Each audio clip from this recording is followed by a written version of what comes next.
My mother lied to me about my father my entire life.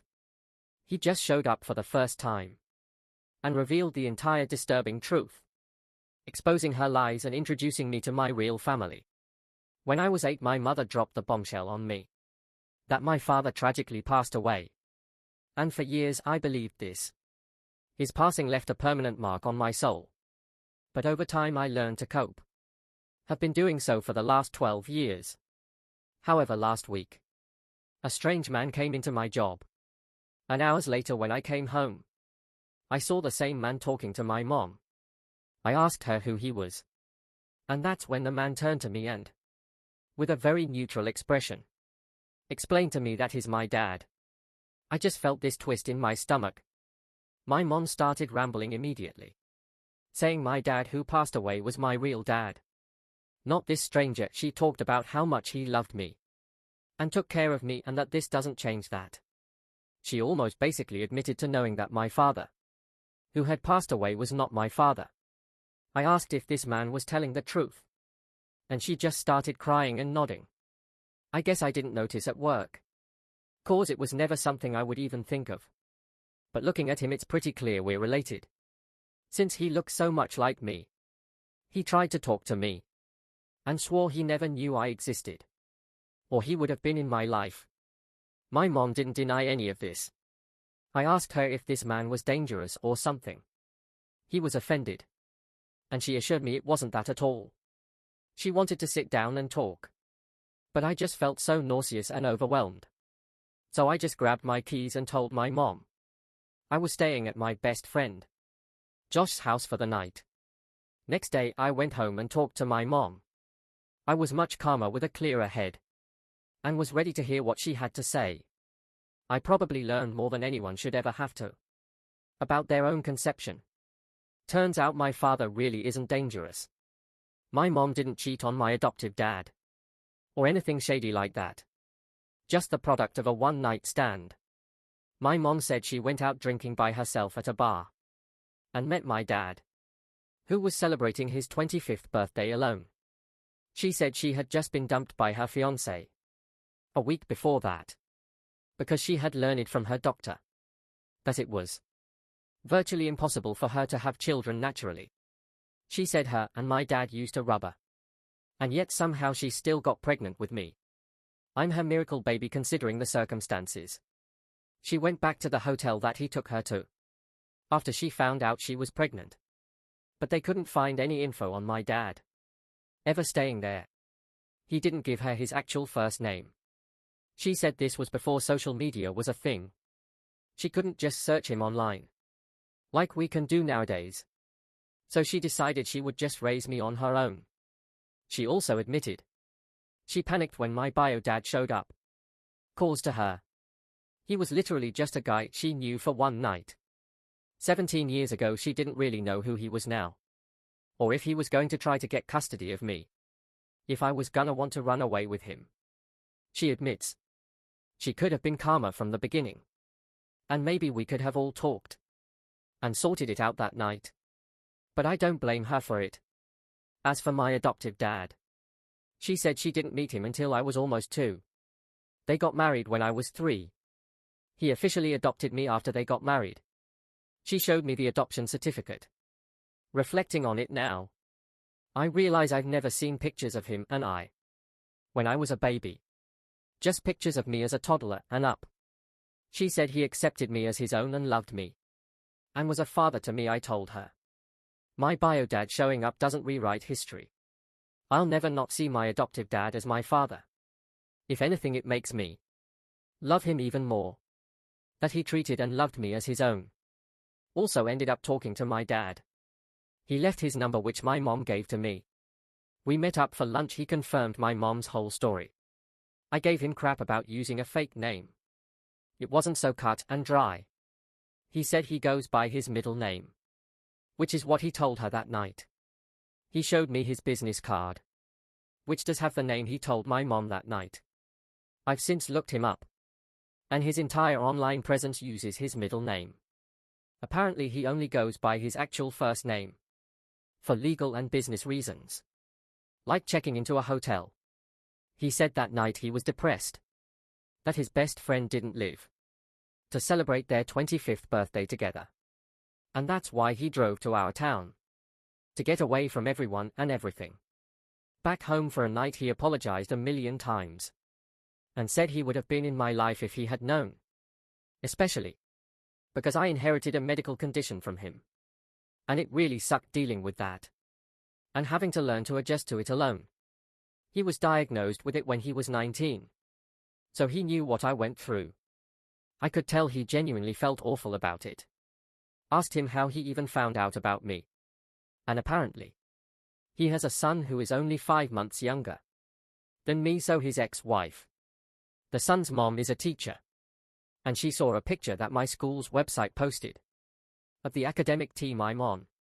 She had sent it to my dad, thinking I might be related to him. 'Cause we look so alike, he said. He has a brother he hasn't spoken to in over 20 years. So they both initially thought I could be his nephew. But he found my Instagram, and he said, when he saw a picture of me and my mom on it, he instantly recognized her and he knew I was his also. He did not cheat on his ex-wife with my mom. He didn't meet her until a couple months after the night with my mom. He even admitted they only got married because she got pregnant early in the relationship. And they are divorced now because they are not actually compatible. He offered proof and to even call her himself right there to confirm. But I told him it wasn't necessary. He had visited my mom earlier, the day that he visited me at work, and confirmed with her even though he already knew. Between my face and the math lining up, he said he went to my workplace anyway, because even though he had seen pictures of me, he said he had to see me for himself in person. He said, we still need to do a DNA test to establish paternity, and so he can add me on his insurance. Even the waitress made a nonchalant comment about us being father and son. He asked if we could start having visits to get to know each other. And of course I said yes. I want to know him, even though I still feel some anger at him. I want to have him in my life. My mom said I can't go to his house for Christmas, or even at all until she feels comfortable with me leaving to visit him. But she said he can come visit on Christmas night, and we'd go from there at the end of lunch. I brought out my debit card to pay for my half of the meal. I didn't really know what the etiquette is for a first lunch with a bio parent. As a teenager he just laughed and said, I'm his son and I don't ever have to pay for anything. When I'm with him made me feel really good. And then he made a joke about owing my mom 17 years of child support anyway, which really just eased the whole situation. He walked with me to my car and gave me a hug, which made me start crying. I know it's cringy, and I was embarrassed that I was crying in the middle of a diner parking lot. But I just felt an instant connection to him when he hugged me, even though he's still basically a stranger to me. Update: Christmas Day rolled around, and so my dad ended up FaceTiming me on Christmas morning while he was at his parents' house. He had told them about me the night before, and they didn't want to wait to meet me. So we video chatted for a little bit. They seem like really nice people.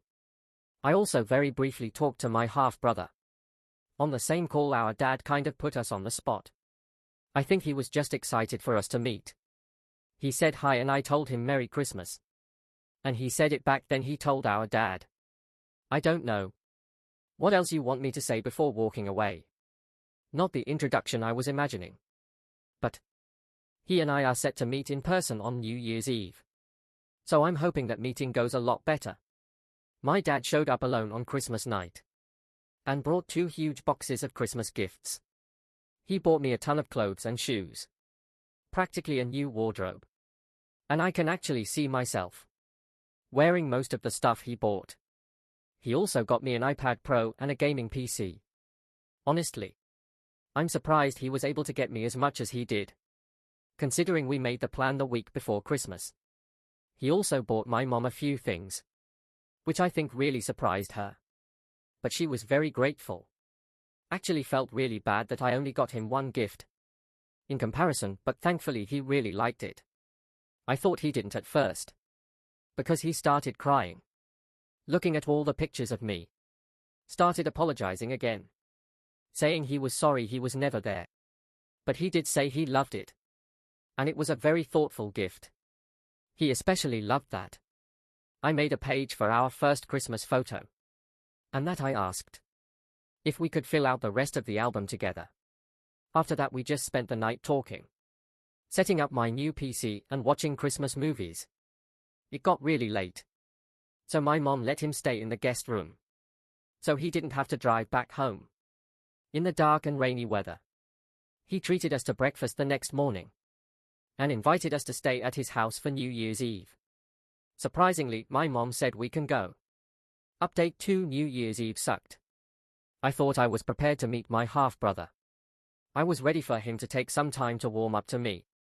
I was not ready for him to hate me. Before I even walked through the door. Me, my mom and my best friend Josh got to their house around 8 p.m. My dad was happy to see us. Then he introduced us to my half-brother Ryan. Who's 19. First thing Ryan said to me was, "You're shorter in person." He and I were about eye level. So it was kind of a weird thing to say. I just laughed it off and made a comment about how I'm hoping to gain a few more inches of height.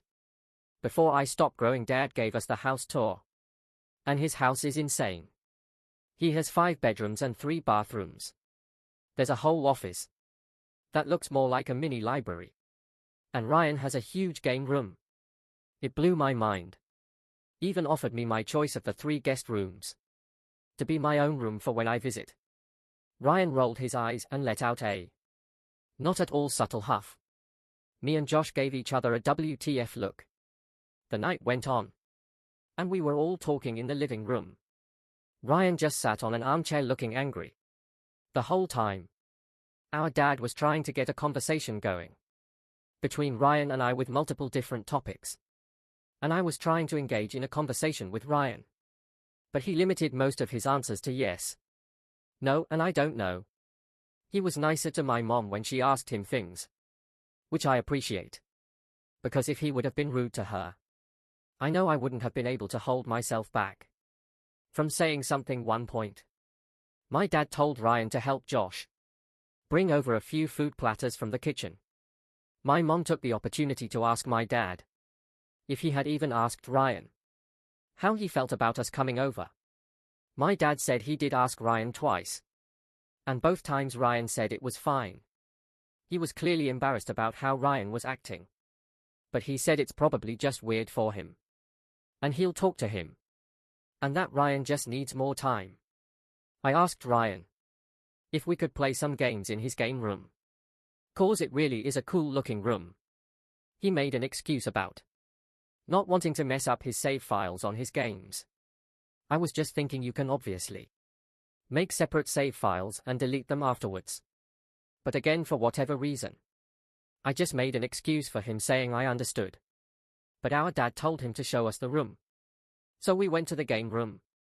While my mom and dad hung out in the living room, which is adjacent, Ryan booted up one of his games and was playing single player. He didn't offer to let us join. And at this point in the night, Josh and I didn't even bother asking. Because it was obvious he would make an excuse to not let us play. I did ask him what game he was playing and what it was about, because it did look like a fun game. He told me it's hard to explain, and it would probably be easier to just Google it. Josh just let out this stifled laughter, which just made me laugh too, because it was honestly ridiculous. Ryan was being rude at every opportunity. Without fail, I think we were both just sitting there, wondering if this guy was of the stuff he bought. He also got me an iPad Pro and a gaming PC. Honestly, I'm surprised he was able to get me as much as he did, considering we made the plan the week before Christmas. He also bought my mom a few things, which I think really surprised her. But she was very grateful. I actually felt really bad that I only got him one gift in comparison, but thankfully he really liked it. I thought he didn't at first, because he started crying, looking at all the pictures of me, and started apologizing again, saying he was sorry he was never there. But he did say he loved it. And it was a very thoughtful gift. He especially loved that. I made a page for our first Christmas photo. And that I asked if we could fill out the rest of the album together. After that we just spent the night talking, setting up my new PC and watching Christmas movies. It got really late, so my mom let him stay in the guest room, so he didn't have to drive back home in the dark and rainy weather. He treated us to breakfast the next morning and invited us to stay at his house for New Year's Eve, which surprisingly my mom said we can go. Update 2: New Year's Eve sucked. I thought I was prepared to meet my half-brother. I was ready for him to take some time to warm up to me. What I was not ready for was for him to hate me before I even walked through the door. Me, my mom and my best friend Josh got to their house around 8 p.m. My dad was happy to see us. Then he introduced us to my half-brother Ryan, who's 19. The first thing Ryan said to me was, "You're shorter." In person he and I were about eye level, so it was kind of a weird thing to say. Just laughed it off and made a comment about how I'm hoping to gain a few more inches of height before I stop growing. Dad gave us the house tour and his house is insane. He has 5 bedrooms and 3 bathrooms. There's a whole office that looks more like a mini library. And Ryan has a huge game room. It blew my mind. He even offered me my choice of the 3 guest rooms to be my own room for when I visit. Ryan rolled his eyes and let out a not at all subtle huff. Me and Josh gave each other a WTF look. The night went on, and we were all talking in the living room. Ryan just sat on an armchair looking angry the whole time. Our dad was trying to get a conversation going between Ryan and I with multiple different topics. I was trying to engage in a conversation with Ryan, but he limited most of his answers to yes, no, and I don't know. He was nicer to my mom when she asked him things, which I appreciate, because if he would have been rude to her, I know I wouldn't have been able to hold myself back from saying something. One point, my dad told Ryan to help Josh bring over a few food platters from the kitchen. My mom took the opportunity to ask my dad if he had even asked Ryan how he felt about us coming over. My dad said he did ask Ryan twice, and both times Ryan said it was fine. He was clearly embarrassed about how Ryan was acting. He said it's probably just weird for him, and he'll talk to him, and that Ryan just needs more time. I asked Ryan if we could play some games in his game room, 'cause it really is a cool looking room. He made an excuse about not wanting to mess up his save files on his games. I was just thinking, you can obviously make separate save files and delete them afterwards. But again, for whatever reason, I just made an excuse for him, saying I understood. But our dad told him to show us the room, so we went to the game room, while my mom and dad hung out in the living room, which is adjacent. Ryan booted up one of his games and was playing single player. He didn't offer to let us join, and at this point in the night, Josh and I didn't even bother asking, as it was obvious he would make an excuse to not let us play. I did ask him what game he was playing and what it was about, because it did look like a fun game. He told me it's hard to explain, and it would probably be easier to just Google it. Josh just let out this stifled laughter, which just made me laugh too, because it was honestly ridiculous. Ryan was being rude at every opportunity without fail. I think we were both just sitting there, wondering if this guy was serious. He asked what was so funny, and I just lied and said we remembered something funny that happened at school a few weeks ago. Thankfully, he didn't ask for specifics. Josh and I went back to the living room, and I asked my dad if it was cool if we checked out my room again. He said of course, but asked about Ryan. I had to awkwardly tell him I think we needed a little bit of space at the moment, which he understood. So Josh and I went to the room and just hung out there ourselves until about 11:30, when my mom and dad called all of us to the living room. Must have strategized while we were all away, because they sat us down and tried to get us to talk and address the situation. Ryan just kind of shut down and wouldn't really answer anything. He just looked annoyed. Our dad asked him if there was anything we could do to make things more comfortable for him. And Ryan just straight up said that us leaving would help. Our dad said that obviously that wasn't going to happen, considering how late it was. And the entire point was to celebrate New Year's together. So Ryan said fine. If we wouldn't leave, then he would. And he walked out the front door. It was about 10 minutes to midnight at that point. So our dad follows him out to stop him. And they got into a huge argument on the front porch. It was so incredibly awkward. My mom was frantically looking for the TV remote to turn the volume up to drown out the sound. Dad was upset, saying he asked Ryan if it was okay if we came over. And he said it was fine. Twice Ryan shouted that he changed his mind. Dad said that's okay, but we were already here. And the least he can do is be cordial and try to make the best of it. At one point Ryan shouted that we're not family and I'm not his brother, which I admit that really stung. Ryan said we haven't even taken the test yet. And Dad was already just inviting me to their holiday celebrations.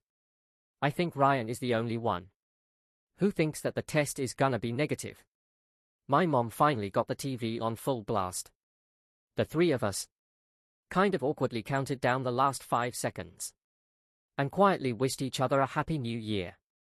Was trying to keep it together, but it all kind of sunk in that my idea of what the night would be just fell apart. The whole reason we were there was to ring in the new year with my dad and half-brother. Neither of them were even there. I wish I would have just stayed home. About 5 minutes after midnight, Ryan came back inside, didn't say a word. He just quickly walked upstairs to his room. My dad came up to us and apologized profusely. Said he thinks Ryan needs more time to come around. He did hug me for the longest time, apologizing again. I wanted to tell him that I hated Ryan. Wanted to say that he was rude and immature. That we are clearly two very different people. Because I would never in a million years be as disrespectful as he was to us, to a guest in my mother's home. But I just felt so bad for my dad, who must have been in such a difficult position. It was like when he was hugging me to comfort me, he needed support too, so instead I just said that I understood. He said he was grateful to me for being so patient. The truth is I was angry. I wanted to go home, but thankfully everyone was pretty tired and we all called it a night. The next morning my dad made us all breakfast. Ryan was up in his room the whole time. My dad went to check on him, but came back down saying he was still asleep. So breakfast was actually great. We all avoided talking about the night before and just had a nice conversation. Josh and my dad got along really well, which was awesome because Josh is my chosen brother. We've been through a lot together. After breakfast we left. Ryan never came down from his room. And the truth is I was completely fine with that. My dad apologized again and said he'd see me on Monday after school to finally take the paternity test. On the ride back home, my mom kind of broke the silence by telling me I'm not so sure about what the results of that test will be anymore, because your brother is kind of an eye-hole. And me and Josh just started laughing. Was even funnier because the whole ride over there, she kept drilling it into my head to be nice and not expect him to like me right away. And Josh was saying he was so surprised I didn't clock him in the face. At some point I thought that was the end of it. But I got a text message from Ryan later that day, apologizing for acting weird, as well as him saying he does not know how to act around strangers. I told him it's all good and asked him if he would like to hang out sometime. He never replied after school today. I drove to the city and met up with my dad to take the DNA test. It's done up until now. I've been 100% confident on what the results will be. But now I'm second-guessing everything. Update 3: My dad FaceTimed me from his car last week. He confirmed that he got the DNA results back. And he was indeed my father. I was on cloud 9 all night. We called my grandparents to tell them. And they were really happy for us too. My dad and I decided that we're gonna go visit them next weekend. However, Our trip didn't turn out as well as I'd hoped. At least I finally got to meet my grandparents this past weekend, and they are lovely people. We had the plan set that my dad and I would leave on Saturday morning, come back Monday afternoon. Unfortunately, my dad had a work crisis come up, and he called me on Friday afternoon to tell me he wouldn't be able to go. I was so bummed, and I know he felt really guilty. I consider myself an independent person, so I decided to go anyway and brought Josh with me. I called my grandparents to ask them for permission for Josh to come beforehand. So he and I drove over on Saturday. And when we got there, I was nervous as hell. We knocked, and when they came to answer the door, I instantly recognized them from our FaceTime call on Christmas. They were super nice. We went inside, set our bags down, and had lunch. Later in the day, my grandma was teaching me the family dessert recipe. As we were finishing up with the dessert, we were surprised to see my dad show up. He said the work issue got resolved a lot easier than he thought it would, so he headed straight over there. I was thrilled until I saw Ryan walk through the door. Shortly after him, I was confused, because my dad said that was his mom's weekend. Discreetly asked about it, while Ryan was saying hi to our grandparents, and he just said it didn't work out. Whatever that means, despite my concerns. The first hour and a half were fine. Ryan did say hi to me well. To be more accurate, he said "Sup pretty boy," which was kind of annoying, because that seems to be the name he's decided for me. I don't understand it or like it. Josh and Ryan greeted each other. All was good. Ryan was just talking to our grandparents and my dad. He didn't talk to me or Josh other than saying hi. But that was fine. But then my grandma's timer went off for the dessert, so I followed her to the kitchen, offered to take the dessert out. Ryan followed us, and he made a comment about how I'm trying to come off as Mr. Nice Guy. It didn't even make sense. The oven is low to the ground and she's an older woman, so why wouldn't I offer to get it for her, so she doesn't have to bend down to me? That's just common courtesy. I just asked him to please not start with that, because I just came to have a good weekend. He started to argue, but our grandma told him to knock it off and not to start a fight in her house. He said sorry to her and walked out of the kitchen. Oh man. I wanted to hug her and kiss her on the cheek. I thought, finally there is an adult who sees how he acts, calls him out on it, and shuts it down instead of babying him. Granted, she did ask me to be patient, because this is probably really hard for him to come to terms with, that he's not the only child or grandson anymore. I told her, I'm completely fine with giving Ryan time and space. Just hate that he acts so unnecessarily rude. The rest of the night was fine. Ryan kind of shut down and was mostly quiet. My dad did pull him aside and talk to him at one point. Ryan was more talkative to our grandparents after that. More specifically, he started recounting the greatest hits of his relationship with our grandparents. Think he was doing it on purpose, but maybe I'm just pessimistic. Either way, I ignored it and we had a really great night. So the next day we got up and went down to the lake. My grandpa showed us a little obstacle course with monkey bites, balance beams, and so on. He suggested that me, Ryan, and Josh run the course. Me and Josh were down, but Ryan insisted on not doing it. Josh and I usually have friendly competitions with everything, so we made a friendly wager to see who could finish the course faster. When we were done, Ryan made a comment about how he could have done it so much faster. Then we went down to the lake, which was an incredible sight. So we got into swim, and there's a swing. We kept jumping into the water from. It was a blast. Josh and I both tried to get Ryan to join us several times, but he refused when we asked. He refused when my grandpa and dad encouraged him. After a while, my grandma called us back to the house because she made lunch, so we went and ate. Everything was fine at lunch. Afterwards, we're all standing outside on the front porch, and my grandpa started asking about sports. Josh is an athlete, so he and my grandpa started talking about all the sports he plays. Apparently, That angered Ryan because he made another rude comment, asking if athlete was Josh's only personality trait. Josh told him to chill out. And then Ryan shouted back, asking why Josh kept calling him grandpa. And Josh told him that my grandpa insisted on being called that by Josh. Then Ryan doubled down by asking why Josh was even there. Because he's not family, and he asked, "Why don't you go hang out with your own grandpa?" I felt the whole world stop at that moment. Josh's paternal grandfather passed away last year, and Josh took it very, very hard. He loved his grandpa more than anyone.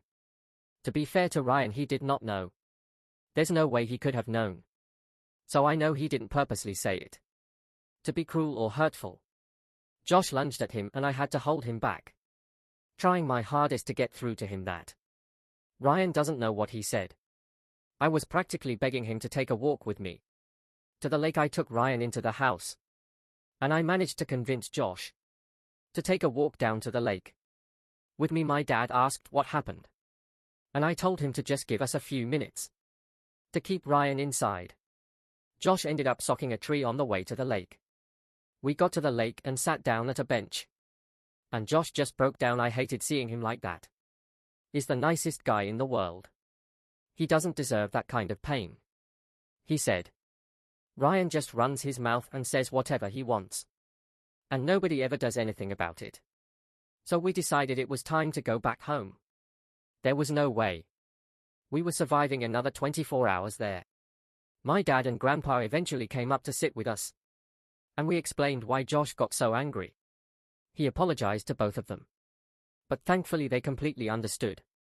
They did try to convince us to stay, but I was pretty adamant that it was time to go. So we went back to the house. I went in and quickly grabbed all of our stuff, while Josh waited outside with my dad. My grandma was really upset that we were leaving, and I felt really bad that this was her first impression of me. I guess at some point while I was packing, someone must have told Ryan what happened, because on my way out, he stopped me and said he was sorry. But obviously he didn't know about Josh's grandpa, or he would never have said that. He said his grandma said he has to apologize to Josh. Before we left, I said I would tell Josh on his behalf, but there's no way Josh wanted to see him right now.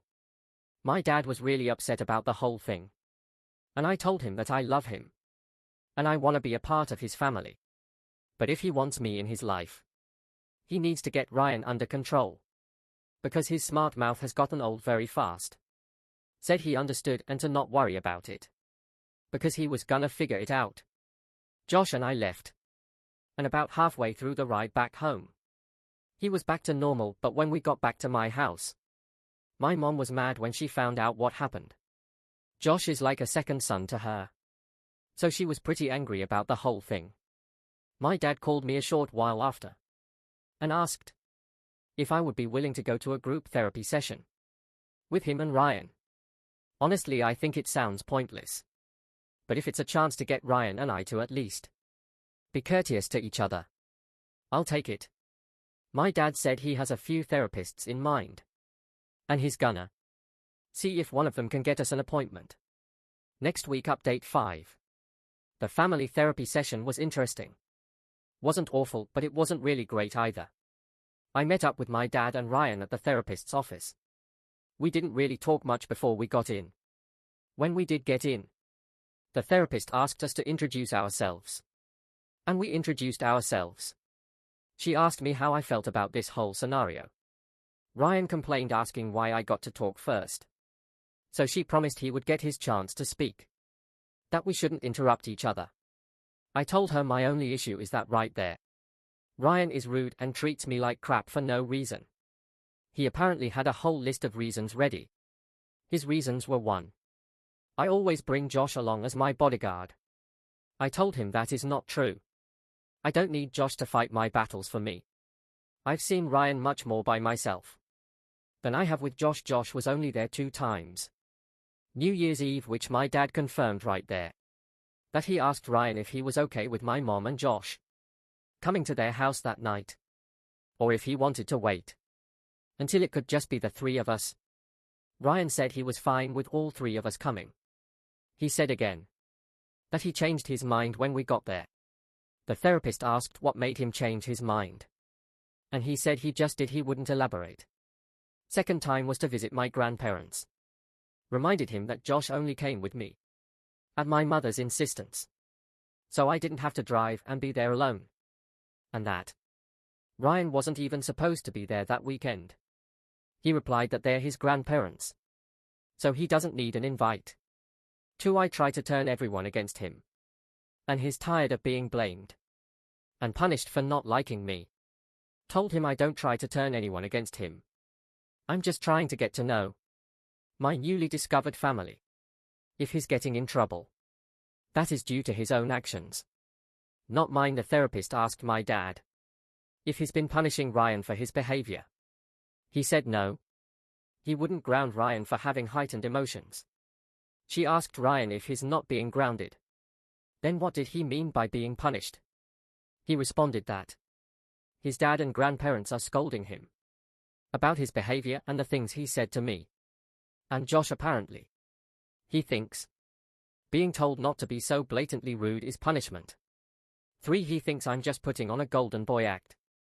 Try to get his dad's money. I actually laughed at this one.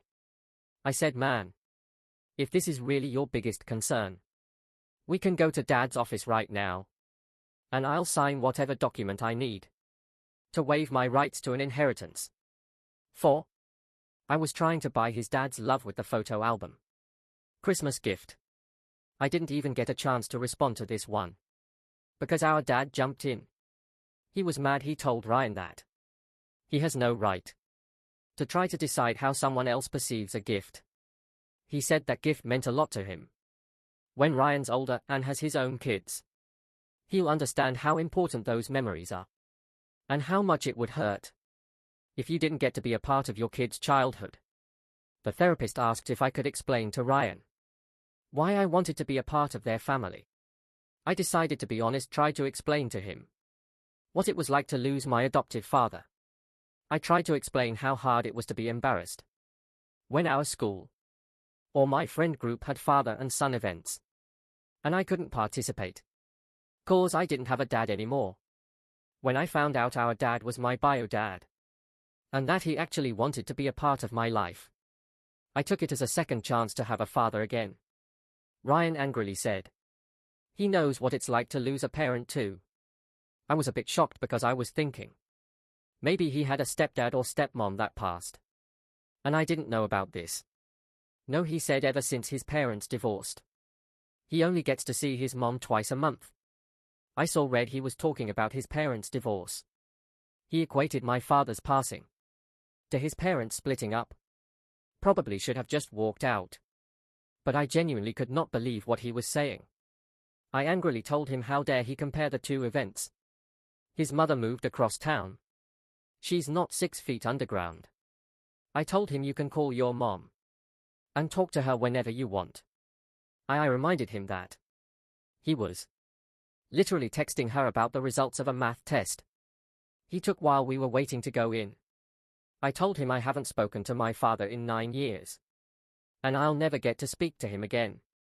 So no, he does not know what it's like to lose a parent. Ryan's only response was okay. So I don't get to talk. Everything I said went right over his head. Or maybe he's just that big of an eye-hole that he really didn't care what he was saying. How insanely inappropriate it was. Both our dad and the therapist tried to explain to him that the two are two wildly different scenarios. And Ryan eventually just rolled his eyes and said okay. I get it. The therapist asked if Ryan wanted to share anything about his situation with his mother. Ryan looked like he wanted to say something, but was looking at me kind of weird. I took it as a sign of uncomfortableness. So I offered to leave the room if he needed to talk privately to her and our father. And truthfully, I wanted to leave the room anyway, because I felt like I needed to calm myself down. Ryan said he just didn't feel like talking about it at all. So the therapist decided to switch gears and asked our dad to explain to us why it was so important to him that we get along with each other. He told us that he has a brother that he hasn't seen or spoken to in over 20 years. And he misses him every day. He wishes they could be a part of each other's lives. Again, when he sees how Ryan and I don't get along, it makes him scared that, once we're both out in the adult world, we'll never speak to each other again. The therapist told our dad. The circumstances were very different, because he grew up with his brother, whereas Ryan and I just met as teenagers. My dad said he knows it's different, but one day he'll be gone, and he just wishes we could be there for each other. He actually got really emotional saying all this. Genuinely looked like Ryan let his guard down as our dad spoke. He looked almost sad to see our dad so upset. At one point Ryan sort of randomly asked our dad if he cheated on Ryan's mom with my mom, and did she find out and that's why they divorced. Our dad faced him, looked him straight in the eyes, and explained to him that that's not the case. He told Ryan to ask his mom how they met. Apparently, they met at a summer job they both worked in 2004. Reminded Ryan, I was conceived on his 25th birthday in February. He said he doesn't claim to be a perfect man, but that he's definitely not a cheater. He told Ryan he's sorry that things didn't work out with his mom, but that it's not healthy or fair to anyone to stay with someone you're not truly happy with. The therapist co-signed on that and explained to Ryan that, while it's completely normal for him to be hurt and upset his parents divorced, that his parents did the right thing in separating, instead of staying in an unhappy marriage. The therapist surprisingly said, we had a good session and she wanted us to go home and really think about what everyone said and try to see things from each other's point of view. She said her initial conclusion is that Ryan and I seem to have already made up our minds about each other based on limited interaction. We think we know who the other is and what our intentions are, when really we don't know each other at all. On the way out, my dad thanked us for going, because he knew neither of us really wanted to do it. He asked if we would go again, and Ryan said he'll go for our dad, but he didn't want to go with me, because he felt like he couldn't really speak his mind. To his credit, he did say no offense to me and none was taken, because I definitely do not want to have to sit through any more of Ryan's analogies. Dad said that's fine. He can go on his own if he's more comfortable with that. He asked if I wanted to go on my own too, and I told him I'd think about it, but I really don't want to.